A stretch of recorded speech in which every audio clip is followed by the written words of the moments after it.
Vocês, amados, já estávamos com saudade, né? Quando a gente está sem a célula, bate aquela saudade.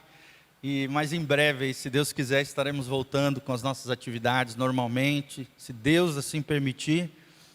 E Deus é fiel, Deus é maravilhoso, queridos. Estejamos orando uns pelos outros, estejamos cobrindo cada um de nós em oração, cada um dos nossos irmãos, né? Tem muitos irmãos que têm a saúde frágil, outros têm fragilidade de alma, né? Tem dificuldades, algumas angústias, alguns medos no coração.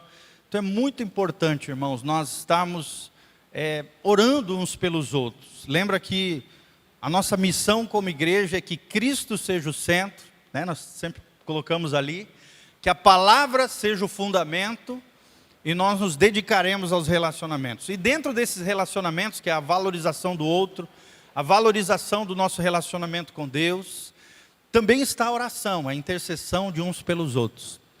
Toda vez que nós estudamos as cartas paulinas, nós vemos o quanto Paulo, né, orava, intercedia em favor dos irmãos.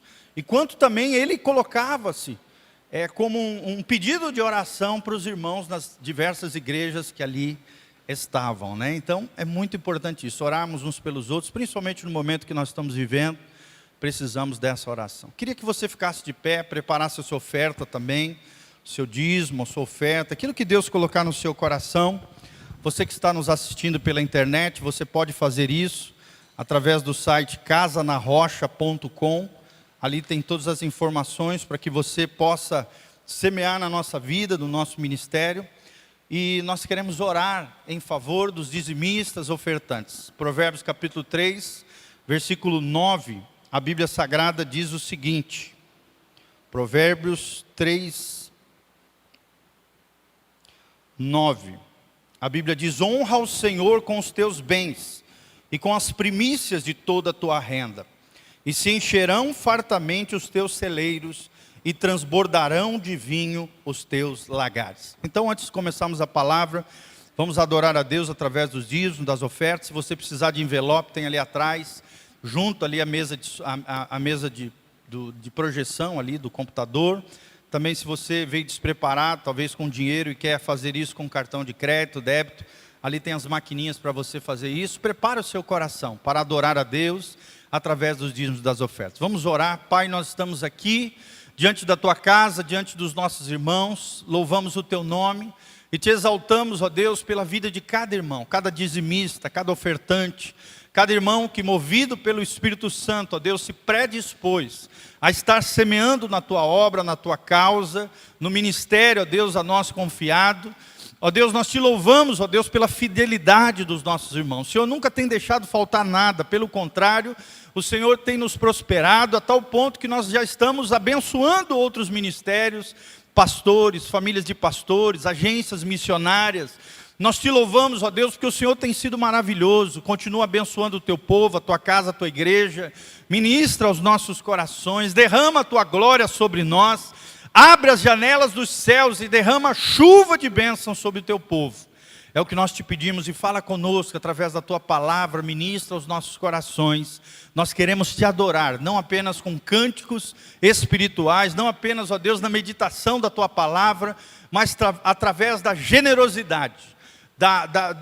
Ó Deus, do amor em ação, através dos dízimos e das ofertas, da doação. A doação é o amor em ação, e nós estamos aqui para isso, te louvamos e te agradecemos, em nome de Jesus, amém e amém. Então traga a sua oferta, seu dízimo, coloque aqui à frente, que Deus te abençoe, em nome de Jesus.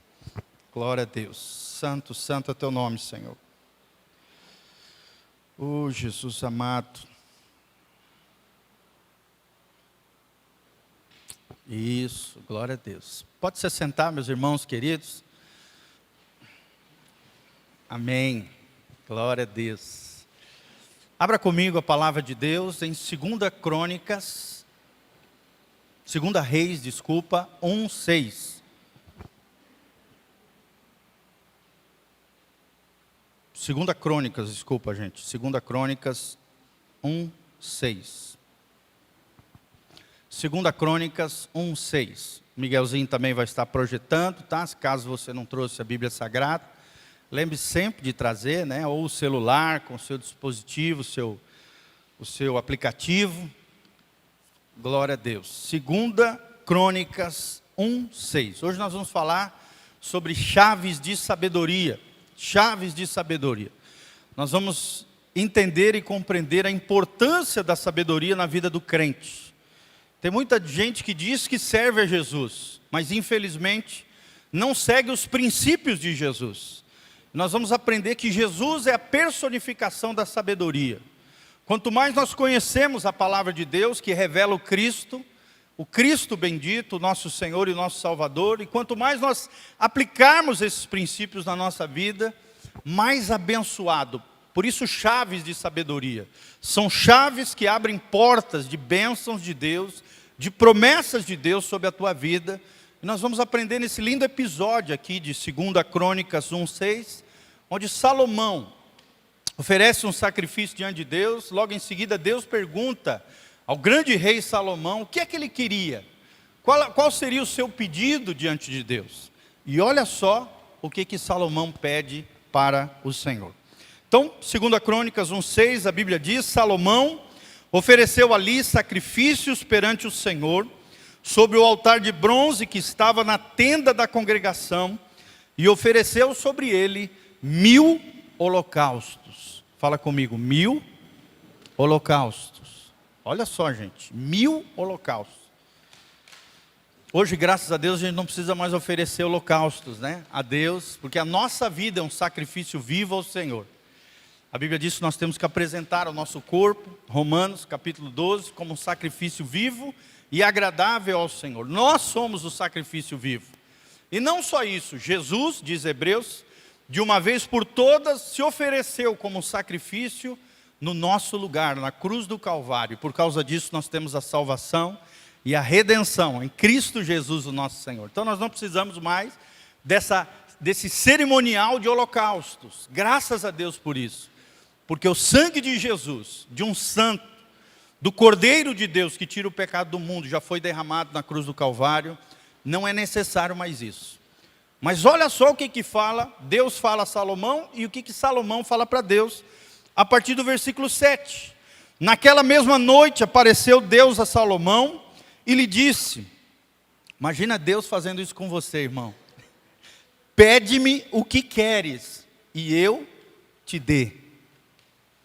Imagina Deus aparecendo para você num sonho, numa visão, no teu coração, falando isso. Pede-me o que queres que eu te dê.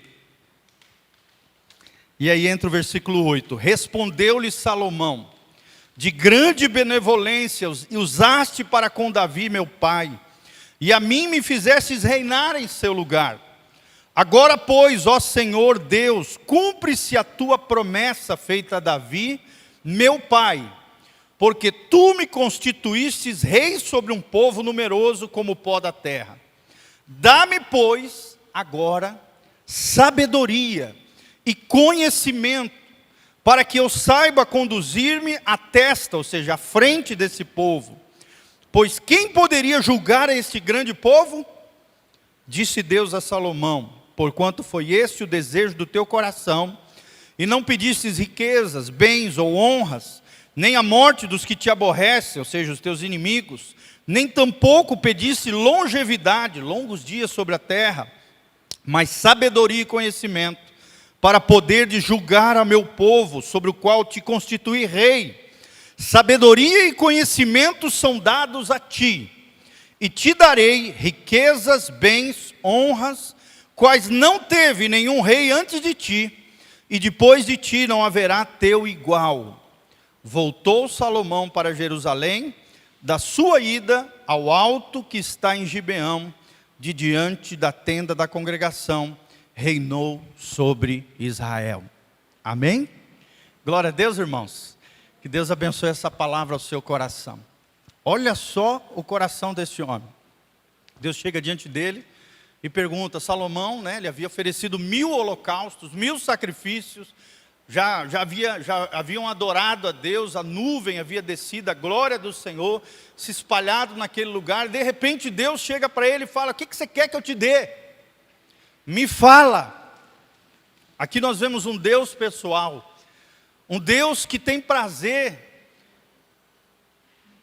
em atender os pedidos do coração dos seus filhos, irmãos. Olha que coisa linda, diferente do Deus, por exemplo, dos islâmicos, que é um Deus distante, que criou todas as coisas, uma espécie de relojeiro, que criou um relógio chamado universo e criação, deu a corda e saiu fora, e apenas tem que ser adorado. Nós servimos a um Deus diferente, o Deus dos cristãos, é um Deus pessoal. É um Deus que se importa com aquilo que é importante para o teu coração. É um Deus que pergunta para nós aquilo que nós desejamos, e se aquilo que nós desejamos estiver de acordo com o coração dele, com a sua vontade, ele pode atender o pedido do teu coração. Amém? Nós estamos adentrando agora num ano novo, irmão. Você já pensou o que você quer pedir para Deus, para o ano novo que nós vamos adentrar?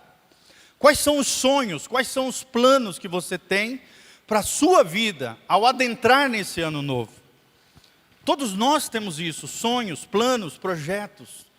Coloque tudo isso diante desse Deus pessoal, desse Deus que pergunta para nós: filho, o que queres que eu te dê? Mas o mais impressionante dessa história é aquilo que Salomão respondeu a Deus. Ele podia ter pedido honra, né? A destruição dos seus inimigos, como foi mencionado aqui. Podia ter pedido, sei lá, riquezas. Podia ter pedido um monte de coisa. Mas ele entendeu a importância da sabedoria. E ele colocou a sabedoria como um elemento principal que ele necessitava naquele momento da sua vida e por toda a sua vida. E é o que nós vamos aprender hoje, querido. Com a sabedoria, todas as outras coisas virão. Porque a sabedoria é ver a vida do ponto de vista de Deus. Fala comigo. Sabedoria é ver a vida do ponto de vista de Deus. É enxergar o mundo como Deus enxerga. Tanto é que Salomão fala: eu quero sabedoria e conhecimento. Sabedoria é maior do que o conhecimento. Sabedoria é maior do que a inteligência. Tem muita gente inteligentíssima, por exemplo, em ciência, né, em conhecimento, em títulos acadêmicos, mas não são sábias na sua vida pessoal. Sim ou não, irmãos? E às vezes você vê um irmãozinho simples, não sabe nem falar direito, às vezes até iletrado, que tem mais sabedoria do que aquele mega ultra acadêmico, que tem um monte de certificado talvez na sua parede. Sabedoria é muito maior do que inteligência. Sabedoria é o conhecimento de Deus aplicado no nosso dia a dia. É enxergar o mundo com os olhos de Deus. É viver na perspectiva eterna. E nós, assim como Salomão, querido, valorizou a sabedoria. Assim como Jesus era cheio de graça e de sabedoria, precisamos aprender chaves de sabedoria para termos tudo aquilo que Deus sonhou no seu coração para as nossas vidas, em nome de Jesus. Amém? Esse é o Deus que nós servimos. Então nós vamos aprender chaves de sabedoria. Assim como Salomão valorizou a sabedoria, querido, tomara que você também valorize isso na sua vida. Leia a Bíblia muito. Leia bons livros. Se você precisar de indicação, de boa leitura, o pastor Giovanni fica muito feliz de te ajudar nisso, querido. Eu tenho uma biblioteca virtual com mais de 3.000 livros. Eu posso mandar para você ler no seu celular, no seu tablet, no seu computador. Se quiser, toda semana eu estou à disposição de te encher com a graça de Deus, da sabedoria do alto, da sabedoria do Senhor. Amém? E tudo isso, gente, hoje está muito mais fácil. Hoje, mais do que nunca, na nossa geração, as pessoas têm acesso à informação. Sim ou não? Sim, como nunca. Às vezes, num celular, você, né, tem uma dúvida sobre qualquer coisinha, você coloca no Google, vem um monte de informação. Você pode viajar para um país, você nunca ter estado lá, você coloca no Google Maps, o trecho que você quer ir, ele te guia, até quantos passos você tem que dar. No local que você está, ele marca a direção, se você está errado, se você está certo, o local, tudo. Nunca nós tivemos uma era como essa, a era da informação. Mas mesmo na era do conhecimento, na era da informação, na era digital, Nunca faltou tanta sabedoria na vida das pessoas. A verdadeira sabedoria. A sabedoria do alto. A sabedoria de Deus. As pessoas têm menosprezado a Bíblia, têm menosprezado a palavra de Deus, têm deixado de lado, têm vivido os seus achismos, têm vivido segundo a sua vontade, têm vivido segundo filosofias erradas, ensinamentos equivocados. Nós vivemos num mundo relativista, pós-moderno, onde a verdade de Deus, a verdade absoluta de Deus, da palavra de Deus, tem sido colocada de lado. E hoje cada um quer viver a sua religiosidade à la carte, do seu jeito. Aquilo que eu acho que é bom para mim, eu pego aqui, né? Aquilo que eu acho que, não tem nada a ver, pastor, joga de lado. Como se você estivesse almoçando num restaurante e você pudesse escolher aquilo que é realmente bom para você ou não. Irmão, Deus nos deu livre-arbítrio. E o livre-arbítrio nos ensinou uma grande lição. Sabe qual é a grande lição que o livre-arbítrio ensinou para Adão, para Eva e para cada um de nós? É que nós não sabemos fazer escolhas sem a direção de Deus. Fala comigo, eu não sei tomar decisões corretas sem a direção de Deus para a minha vida. Por isso nós temos o Espírito Santo, o Paracleto, o ajudador, o consolador, aquele que caminha do nosso lado, aquele que nos guia, aquele que quer governar a nossa vida, aquele que quer nos ajudar a trilharmos o caminho de vida eterna. Essa semana mesmo eu estava ministrando lá nessas lives que a gente faz, e algo muito forte veio no meu coração. Jesus disse que Ele era o caminho, a verdade e a vida. Mas nesse caminho que Jesus traça para nós, nós precisamos da ajuda. E o ajudador é o Espírito Santo de Deus. Queridos, nós precisamos do Espírito Santo, nós precisamos da sabedoria do alto. Nós precisamos de chaves de sabedoria para vivermos a vida que Deus projetou, sonhou e planejou para nós. Vamos viver essa vida? Amém? Outro texto tremendo, coloca lá, Miguel, Provérbios 2:6. Olha só, se você quer sabedoria, se você quer viver esse estilo de vida no máximo do seu potencial, a vida abundante que Jesus promete em João 10:10, eu vim para que tenham vida e vida em abundância. Olha o que diz Provérbios 2:6. Porque o Senhor dá a sabedoria, e da sua boca vem a inteligência e o entendimento. Amém? Inteligência e entendimento. Muita gente hoje fazendo um monte de coisa sem usar a razão, sem usar a inteligência, sem usar o conhecimento de Deus, o entendimento.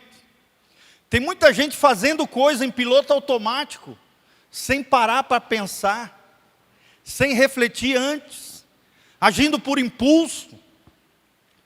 Pessoas fazendo coisas sem orar antes, sem pensar antes, sem meditar na palavra, sem perguntar para Deus, Senhor, o que queres que eu te faça? O que queres que eu faça, Senhor? Fazendo escolhas equivocadas, fazendo escolhas erradas, porque não tem a chave de sabedoria. É Deus quem dá a sabedoria para você, querido. Se você o buscar, a Bíblia diz, buscar-me-eis e me achareis, quando me buscardes de todo o vosso coração. Se você buscar o Senhor, Deus tem graça, Deus tem sabedoria, Deus tem entendimento, Deus tem inteligência para derramar sobre a tua vida. Glória a Deus. Então, primeiro princípio que nós vamos aprender, irmãos, projeta lá, Miguel. O único problema da minha vida é a falta de sabedoria. Olha só, irmãos, presta atenção.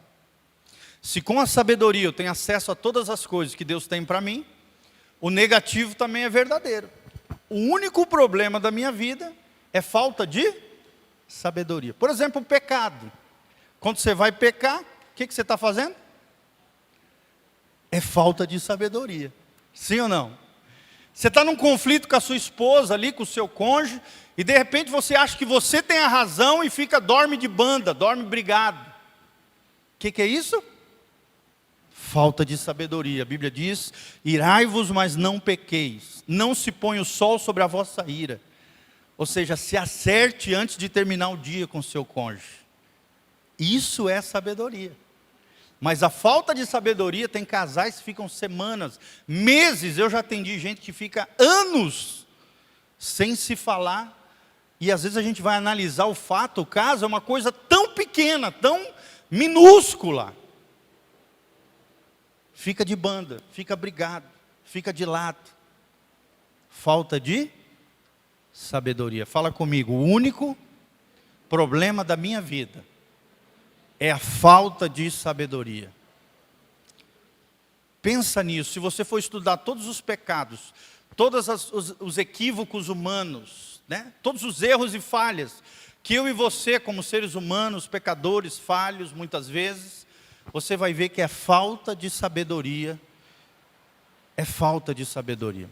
E sabe o que os profetas têm dito, amados? Que ano que vem é o ano da maturidade. Amém? Quem crê nisso em nome de Jesus, dá um glória a Deus aí, bem lindo. Irmãos, ano que vem é o ano da maturidade, é o que os profetas têm falado. É o que Deus tem colocado no coração de homens de Deus com alinhamento celestial. Ano que vem é o ano da maturidade, é o ano da igreja amadurecer, crescer em graça e sabedoria diante de Deus.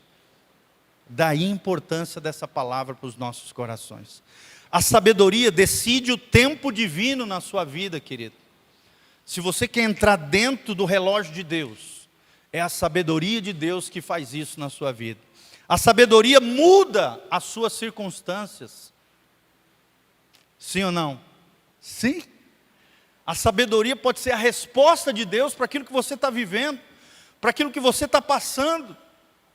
Busque ajuda de Deus, busque orientação do Senhor. Jesus é a resposta para os anseios mais profundos do seu coração.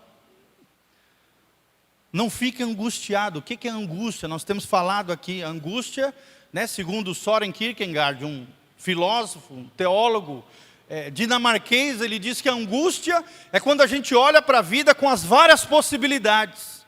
E quando nós olhamos para as várias possibilidades, aquilo nos angustia. E diante da angústia, diz ele, você só pode fazer duas coisas. Ou se entregar ao desespero,